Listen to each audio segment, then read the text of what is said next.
स्त्रीहरी दर्शकवृन्द स्वागत छ कुण्डली दर्पण अनलाइन टिभीमा। म प्रस्तोता ज्योतिषी मनोज अधिकारी यहाँहरु समक्ष आज विशेष 2079 सालको कुम्भ राशिको राशिफल लिएर आएको छु।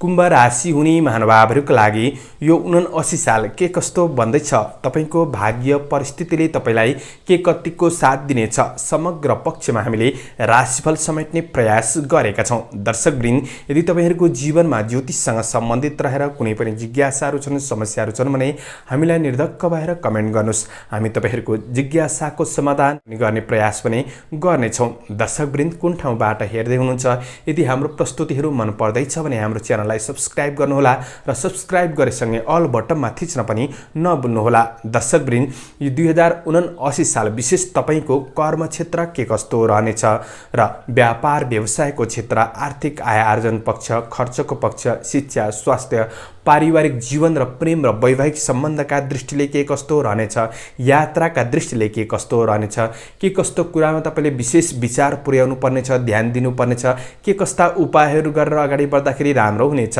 यी समग्र पक्षलाई समेटेर हामीले राशिफल तय गरेका छौं।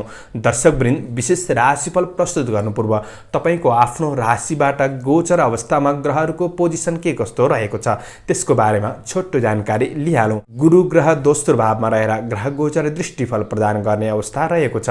त्यस्तै राहु ग्रह मेष राशिमा तेस्रो भावमा रहनेछन्, केतु ग्रह नवम भावमा रहनेछन् र शनि ग्रह 12औं भावमा रहेर ग्रह गोचर दृष्टिफल प्रदान गर्ने अवस्था रहेको छ। यिनै ग्रह गोचरीय आधारमा हामीले यो 79 सालको कुम्भ राशिको वार्षिक राशिफल तय गरेका छौं। आउनुस् प्रवेश गरौं राशिफल तर्फ। अब यो 79 सालमा तपाईको कर्म क्षेत्रका दृष्टिले तपाईलाई कार्यक्षेत्रमा चुनौतीका बावजुद सफलता मिल्न सक्ने समय रहेको छ। यो वर्ष गुरु ग्रह र राहु ग्रहको प्रभाव गोचरमा सकारात्मक रहनेछ, शनि ग्रह र केतु ग्रहको प्रभाव नकारात्मक रहनेछ। नोकरी काम कार्यको क्षेत्रमा केही अवसरहरू प्राप्त गर्न सक्ने समय रहेको छ। बृहस्पतिको दृष्टि प्रभाव विशेष कर्म क्षेत्रमा रहनाले कर्म क्षेत्रमा हुने ठूलो अशुभताहरू हटेर जानेछन्। तपाईको आफ्नो प्रयासमा काम कार्यको वातावरणलाई सकारात्मक बनाउँदै अगाडि बढ्न सक्ने समय हो। नोकरीको काम कार्यको क्षेत्रमा खोजी गर्दै हुनुहुन्थ्यो भने तपाईलाई यो वर्ष नयाँ नोकरीमा प्रवेश गर्न सकिने समय पनि रहेको छ। बौद्धिक कार्यहरूमा र प्राज्ञिक कार्यहरूमा, धार्मिक सामाजिक काम कार्यको क्षेत्रमा पनि तपाईका लागि यो वर्ष सकारात्मक रूपमा अगाडि बढ्न सक्ने समय रहेको छ। तर वर्षको सुरुवाती समयमा थोरै सजग रहनुपर्नेछ, किनभने कुम्भ राशिका लागि आद्य साढे सातीको असर पनि रहेको छ। यदि अब तपाईको कुण्डलीमा शनि कमजोर अवस्थामा छन् भने चाहिँ तपाईले विशेष के क्षेत्रमा सजग रहने भन्ने कुरामा चाहिँ नोकरी काम कार्यको क्षेत्रमा केही अब्जसहरू मिल्न सक्छ कि चिन्ता बढ्न सक्छ। काम कार्यको रूपमा धेरै जिम्मेवारीहरू थपिन सक्छन् र तपाईको जिम्मेवारीहरूलाई सही रूपमा व्यवस्थापन गरेर बढ्न केही गाह्रो हुन सक्छ र तपाईको सहयोगीहरूले साथ दिने कुरामा पनि थोरै कमीपनको महसुस हुन सक्ने समय रहेको छ र जीवन प्रतिकूल मार्गमा पनि अगाडि बढ्न सक्छ। राम्रो काम कार्यको क्षेत्रमा हुँदा हुँदै त्यो कार्यलाई चटक्क छोडेर नकारात्मक मार्गमा बढ्न सकिन्छ। यी कुरामा विशेष तपाईले सजग रहेर बढ्नुपर्ने समय रहेको छ। अब व्यापार व्यवसायको क्षेत्रमा हेर्दै गर्दा चाहिँ तपाईका लागि केही जोखिमपूर्ण क्षेत्रमा लगानी पो बढिन सक्छ कि त्यो कुरामा तपाईले विशेष नयाँ लगानीका लागि हतार गर्दै हुनुहुन्छ भने तपाईले धैर्यताका साथ बढ्ने कोसिस गर्नुहोला। विश्वासयोग्य व्यक्तिहरूबाट सरसल्लाह लिएर मात्र तपाईले लगानी गर्ने कुरामा अगाडि बढ्नु पर्नेछ। तर यो भन्दैमा व्यावसायिक पक्ष सम्पूर्ण खराब भन्ने चाहिँ होइन। तपाईले गर्दै भन्दै आएको व्यावसायिक पक्षबाट केही न केही रूपमा तपाईलाई लाभ प्राप्त गर्न सक्ने समय रहेको छ। व्यावसायिक मुनाफा प्राप्त गर्न सक्ने समय भने देखिन्छ। तपाईका लागि व्यावसायिक दृष्टिले यो वर्ष सकारात्मक नै बन्नेछ। अब आर्थिक क्षेत्रमा हेर्दै गर्दा तपाईका लागि यो वर्ष आर्थिक आय इन्कम पक्ष सामान्य रहन सक्ने समय हो र विदेशमा रहेर काम गर्ने साथीभाइहरूका लागि व्यावसायिक क्षेत्र, विदेशमा रहेर काम गर्ने साथीभाइहरूका लागि वैदेशिक काम कार्यको क्षेत्रबाट पनि केही मुनाफा लिन सक्ने समय रहेको छ भने आय आर्जन पक्ष सकारात्मक छ। तर तपाईका लागि आयसँगै खर्च बढ्न सक्ने समय रहेको छ। त्यसैले तपाईको इन्कम अनुसार खर्चलाई म्यानेज गरेर बढ्ने यो वर्षमा सही रूपमा व्यवस्थापन गर्दै बढ्ने कोसिस भने तपाईले गर्नुपर्नेछ। आर्थिक आय इन्कमका दृष्टिले तपाईका लागि विशेष वैशाख, साउन, मङ्सिर र पुष महिना केही फलदायी उन्नतिदायी बन्न सक्छन् र यी महिनाहरूमा विशेष अझ मेहनत गर्ने कोसिस गर्नुहोस्, प्रतिफल सकारात्मक मिल्नेछ। अब जो उच्च शिक्षामा हुनुहुन्छ, जो प्रारम्भिक शिक्षामा हुनुहुन्छ, विद्यार्थी वर्गहरूका लागि यो वर्ष पढाइ क्षेत्रमा हेर्दै गर्दा तपाईँका लागि पढाइका दृष्टिले भने बृहस्पतिको गोचर प्रभाव सकारात्मक रहने हुँदाखेरि पढाइ क्षेत्रमा सकारात्मक देखिन्छ। ज्ञानमा निखारता आउन सक्ने समय हो र आफ्नो योजना अनुसार पढाइमा अगाडि बढ्न सक्ने समय रहेको छ। विशेष परीक्षा प्रतियोगितामा पनि सफलता मिल्न सक्ने, प्रतिस्पर्धाको क्षेत्रमा पनि तपाईँको विजय हुन सक्ने समय रहेको छ। त्यसैले अझ सकारात्मक सोचका साथ राम्रो योजना बनाएर अगाडि बढ्नुहोस्, पढाइमा सफलता मिल्न सक्ने समय पनि देखिन्छ। अब स्वास्थ्य क्षेत्रका दृष्टिले तपाईँका लागि मैले भन्दै आएको छु, आद्य साढे सातीको असर रहेको छ।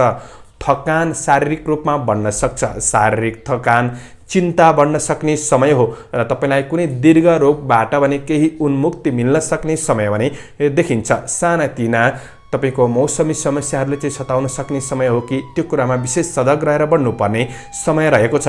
पारिवारिक स्वास्थ्यलाई लिएर पनि केही चिन्ताहरू भोग्नुपर्ने अवस्था पनि देखिन सक्छ।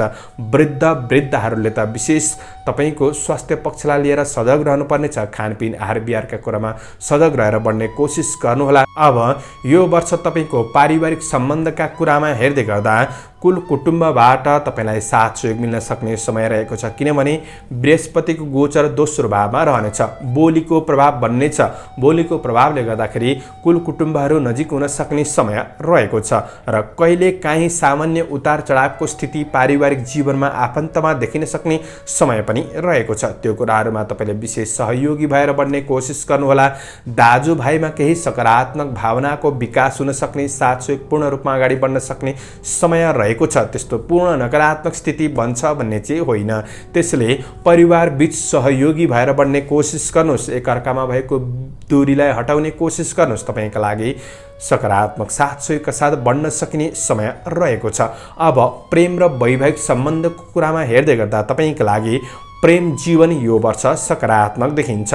प्रेमीको भावना बुझेर बढ्न सक्ने समय हो र थोरै विपरीत लिङ्गी प्रति आकर्षण पनि बढ्न सक्ने समय पनि रहेको छ। प्रेम सम्बन्धमा नजिकपन बढ्न सक्ने, आत्मीयतापन बढ्न सक्ने, साथ सहयोग पूर्ण रूपमा अगाडि बढ्न सक्ने समय रहेको छ। ठुलो नकारात्मक असर प्रेम जीवनमा हुन्छ भन्ने देखिँदैन र अब दाम्पत्य जीवनमा सामान्य उदासीनतापन छाउन सक्ने समय रहेको छ। तपाईको व्यावहारिक कुराहरूले गर्दाखेरि पनि त्यो समस्या निम्तिन सक्छ वा एकअर्कामा सामान्य कहिलेकाहीँ शङ्का उपशङ्काहरू बढ्दिन सक्छन् वा तपाईको व्यावहारिक चपेटाले गर्दाखेरि आफ्नो दाम्पत्य जीवनलाई धेरै समय खर्चिएर बढ्न सक्ने अवस्था आइपर्न सक्छ। यी कुराले गर्दा थोरै उदासीनता छाउन सक्ने समय रहेको छ। त्यो कुरामा विशेष एकअर्काबीच दूरी घटाएर अगाडि बढ्ने कोसिस गर्नुहोस्। भावनात्मक रूपमा पनि नजिकपन बढाउने कोसिस गर्नुहोस्।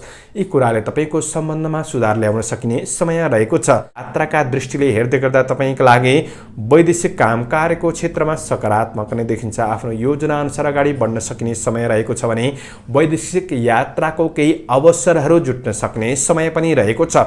तपाईले प्रयास गर्दा एकपल्टमै काम बन्छ भन्ने चाहिँ होइन र पनि प्रयासरत भएर अगाडि बढ्नुहुन्छ भने ढिला सुस्ती नै भए पनि तपाईको कामहरू बन्न सक्ने, यात्राहरूको अवसर जुट्न सक्ने समय रहेको छ।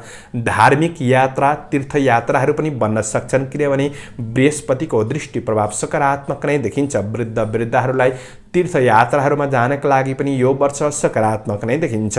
अब यो वर्ष तपाईले के कुरामा विशेष ध्यान दिनुपर्ने छ र अब अनावश्यक बढी खर्च भइदिन सक्ने समय हो। नगर्ने कुरामा लगानी भइदिन सक्छ।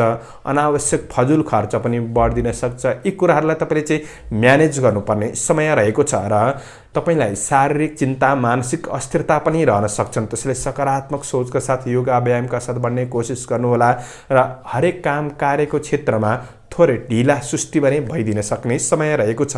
यी कुराहरूमा विशेष सजग रहेर बढ्ने कोसिस गर्नुहोला। यो वर्षमा विशेष तपाईका लागि जेठ, कार्तिक र भदौ महिना केही अशुभदायी रहन सक्छन्। सोचे अनुसारको काम नबन्न सक्छ। आर्थिक बढी चिन्ता रहन सक्छ। सम्बन्धको कुरामा असर पुग्न सक्छ। सोचेका कामहरू नबन्न सक्छन्। यी महिनाहरू तपाईका लागि त्यति राम्रो छैन।